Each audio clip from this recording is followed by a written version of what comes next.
Hey guys, in this episode, the old girl gets a rebuild. Yeehaw! We're back. We are back.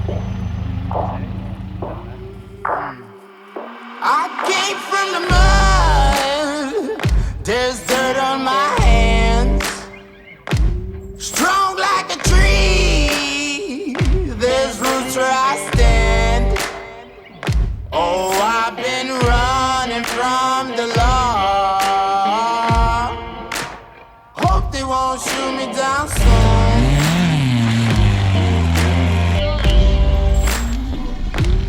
They sing on a sleepless night. Try to catch me howling at the moon.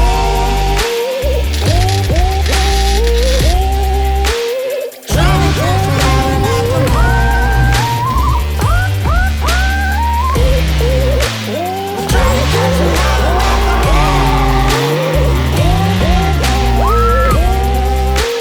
Try to catch me howling at the moon. When it rains, it pours. Water's up to my chin.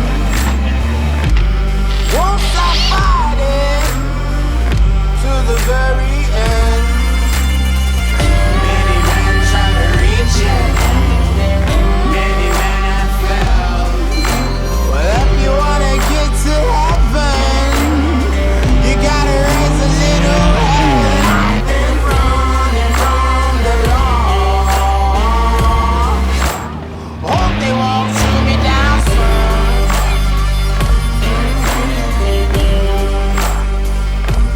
They say no to sleepless night.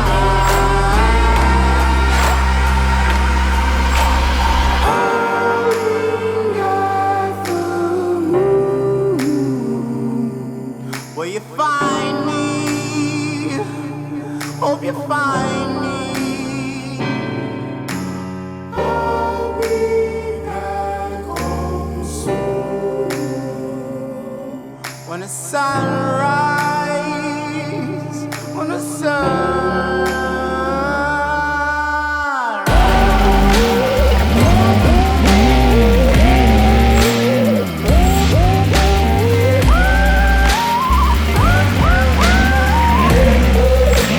we're trying to catch me howling at the moon.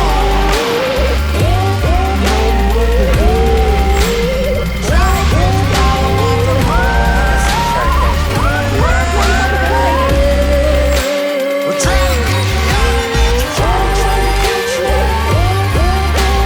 Trying to catch me. Trying to catch me. We're trying to catch me howling at the moon. The day has come. Kombi's getting a bloody rebuild. I know, I never thought it would sort of be happening, especially this soon on in the piece. We've got a week to do it. Or when I say we, I have a week to do it. I've got to pull out the engine, pull out the box, rebuild all the suspension, just get everything working like it was the day I built this thing. So you're probably wondering, why am I rebuilding the Kombi now that we've got the Ocker? Well, the Kombi is going to do something great. We've got it ready for him to head up and tackle the Cape this year. So I've got to get this Kombi Cape ready, and to do that, I've got to start work right now. So it's been a good year and a half since I've pulled this thing apart. I'm hoping that there's like the muscle memory, you know, of like how to do it and the process, because it has been a long time. I know first things first is to take off the spare wheel and all this carrier here, take off the tow bar, which then allows us to get to the engine. And then luckily we're back here at Cruising Kombis, which you can see, there's one in the back there, and the splitty's next to us here. That's Kyle's workshop, and he's letting us use the hoist, which is going to make life that 100 times easier.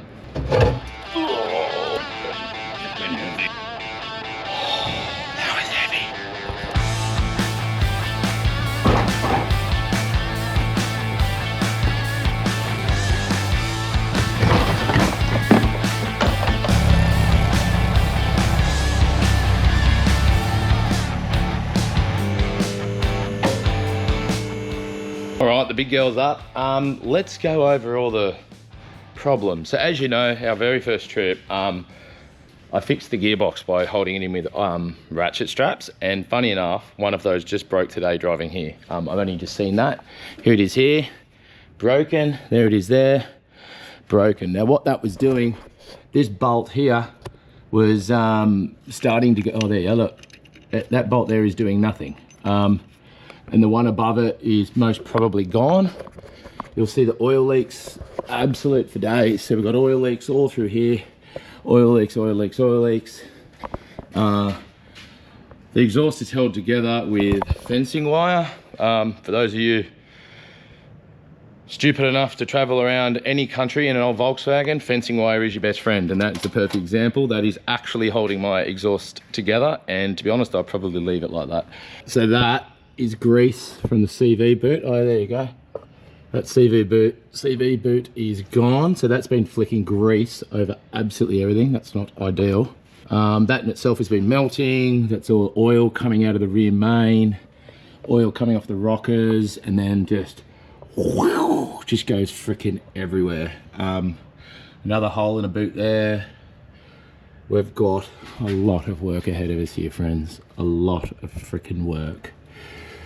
Oh man. Another thing, my rear brakes don't work, and I haven't had a handbrake on this for a little while. It work, like the back brakes work, but the handbrakes don't. So that's another thing. I'm going to get all that fixed, because a handbrake would be very handy instead of me having to take my shoe off and put it under the front tire every time. We've got some brakes here on the beam. So the beam has taken an absolute flogging. So I'm going to weld up all of those sections that have split. Highly likely that's probably rusted from the inside, but I'm going to have a look at that to see what it is. But it's only a tiny little crack around the back there, so I'll get that welded up.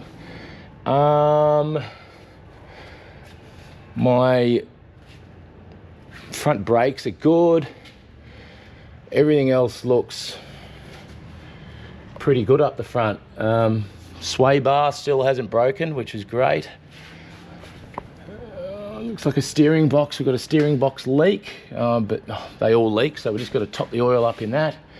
The brakes on this work perfectly at the moment, so I will go through and bleed them anyway, because I'm going to have to pull them all apart. I'm going to repack all of my bearings, front and rear, and weld up some of the cracks in some of the structural supports that have happened from twisting and flexing and doing all that stuff. But that is over the next week, and I'm going to take you guys along for the ride. As you can probably tell, I've got a lot of energy right now because of how freaking exciting it is.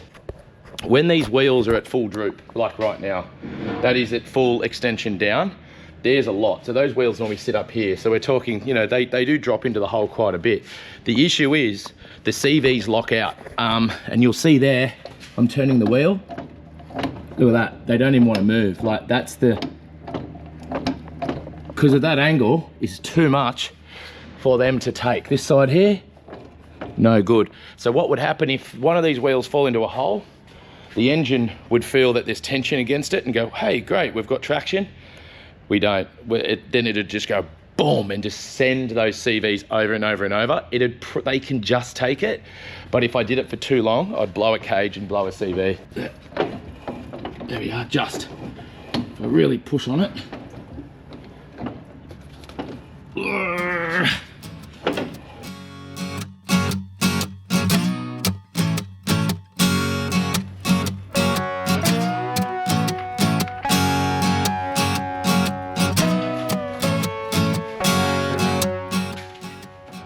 This is the hard bit. Because we've got twin carbies on this thing, you can't just drop the engine down like you can a stock one. There's a hose there that I must have put in when I was in Kununurra. I had to pull that hose out then, but this gearbox has a breather in it now because of the water crossings. So obviously that's something that's new to me. Well, it's not new, I just forgot it was there. There's a lot of nuts missing from the old girl at the moment. This thing's falling off all over the place. But you wouldn't know at face value, like it runs well, it drives. I've done this so many times it's stupid, but I forgot to unhook the fuel line. Crazy, huh? It's just like, how the hell do you forget that? That's like nearly the first thing you always do. Like, I just don't understand how, like, anyway, it's a little bit frustrating.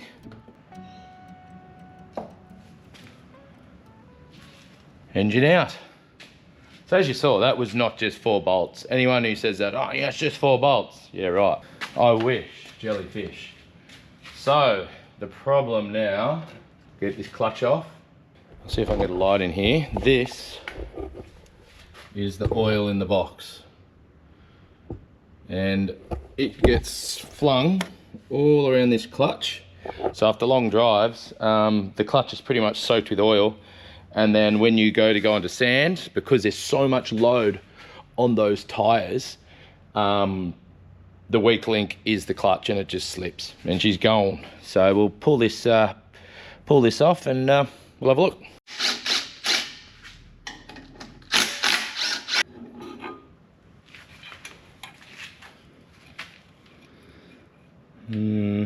It's going to need a bit of, I'll probably take that to get machined. It's not too bad, but it has been soaked in oil, so not ideal. She's had a fair burning, so I'm probably going to have to take that off and get that machined as well. These are the CVs that have been around the country and somehow survived. They're rooted pretty much. She's no good. But I will be taking these with me just in case, because if the new ones break, gotta have a backup. Gearbox is out. A hell of a lot easier with a hoist than laying on the ground in red dirt in Kununurra. But anyway, that's out. That way we can fix the mounting bracket on the back here, and hopefully we're not having to use bloody ratchet straps anymore. Completely pulled the helicoil out that I put in Kununurra. So that went in because the last one stripped it. I had to tap a new one in, but obviously she didn't hold. But we'll try again.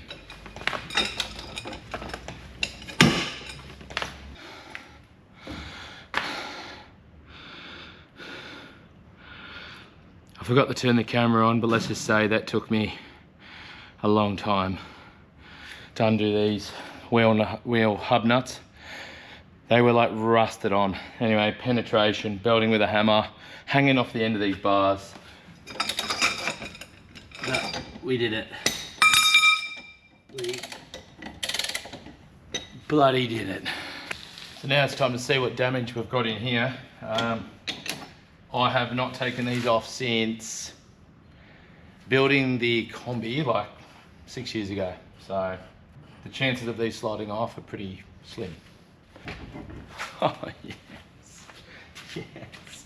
I thought these were like very good. You know, the big 32s. Let's have a look at this damage and see what has actually happened. Yes, I see. Brakes gone. I think these got seized on at one point when we did a lot of water crossings. You can see how all of this is just rusted, absolute solid. Look at that. That has no movement at all, and that would explain why my handbrake is kind of not working really well. I've got new springs, I've got new cylinders, I've got all that there sitting there. I ordered all that years ago, and it's been sitting there in a box, so I'm happy that that's finally done. And we'll check this side.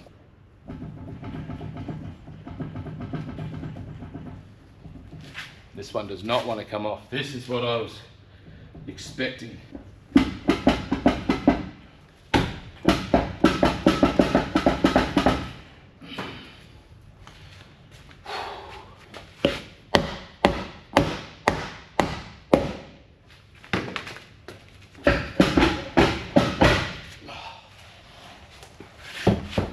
So we've got disc brakes in the front. We've done a disc brake conversion.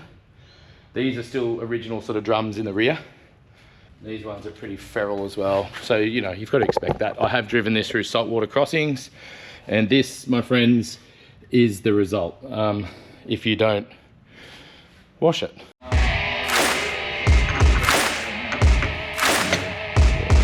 Oh yeah.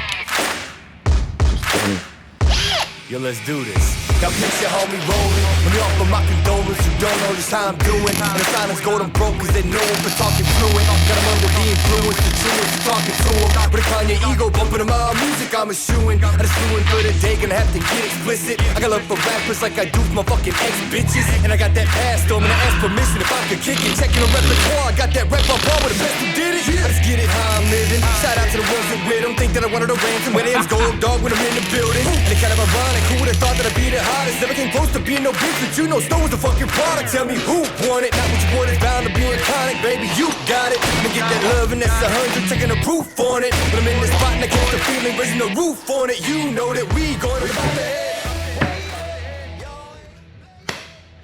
All right, let's talk CVs. So, there's my axle out of the Kombi. Now that has taken me around the country twice. Mind you, these CVs have not. We go through quite a few CVs. The reason for that is the amount of angle that we've got in the back of the Kombi. You can see behind me there's quite a bit of angle, especially when the wheels drop down. That's full extension. There's quite a lot there. So I'm going to take this apart and I'm going to give you a bit of a look of what sort of damage it does.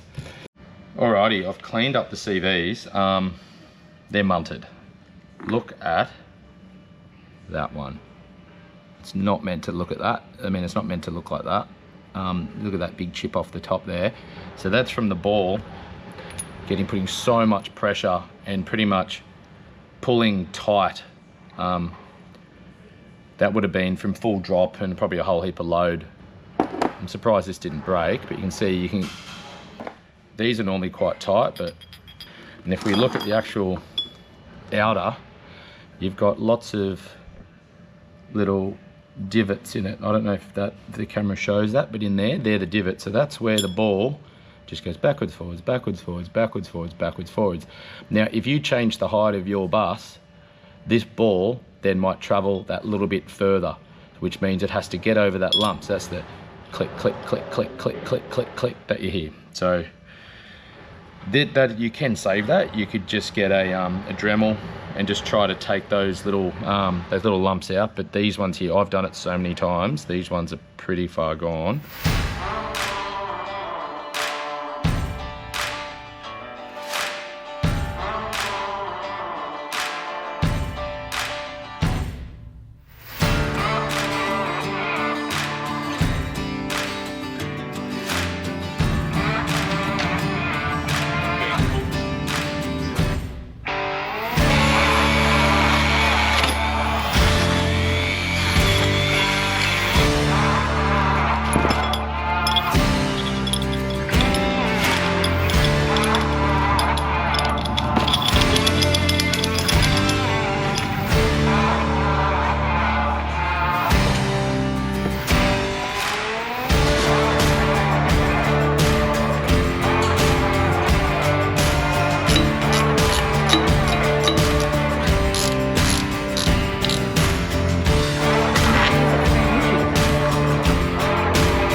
I noticed I've got two different sized axles and I forgot why. So obviously I figured it out in the past and I didn't know why I'd done it. And I'm like, why are these both different? Is this an issue? So I'm glad I checked because I might have got the wrong one on the wrong side. It's through here, you can see that's 490 mil and that's 500 mil. So 10 mil difference. So we're talking 10 mil difference from side to side. Yeah, wow. So then that reflects the difference between this and this. There's my 10 mil that I must have done in the past. So I bought these at the same size and I've slowly had to cut this one down when I found out that one side kept punching everything. God, I was smart back then. How did I not know that now? That's so weird.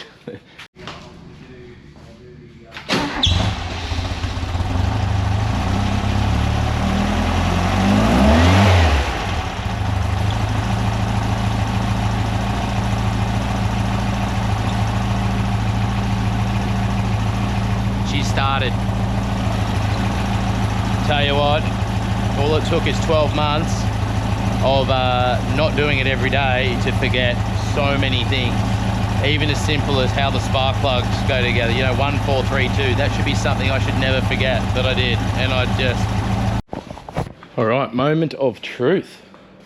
Will it drive? We know the engine starts. I've got all the CVs on. Brakes are all tight. Blakes are bred. Right, everything's out of the way. It's a shit fight in here. My ADHD doesn't allow me to tidy up as I go. So anyway, let's see how this clutch goes.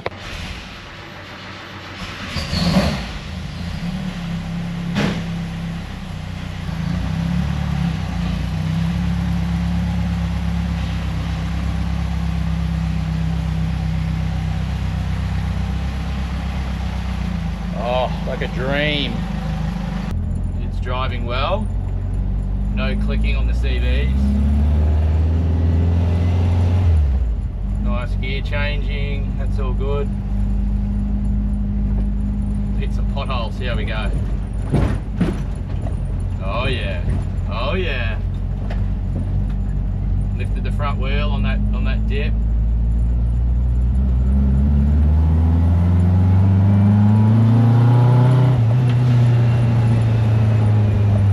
Why would it feel different? Maybe because it's got a fair bit of power, maybe that clutch was slipping even under acceleration, because I've never, that just feels better.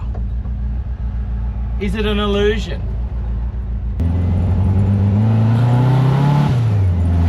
First, second. Oh, baby. Feels good now. Everything's tightened up, all the bearings are good. The brakes are obviously now, maybe the brakes were on that whole time and I didn't even know. Far out. The fact that the gearbox is in its place and not moving, pretty massive. Wow.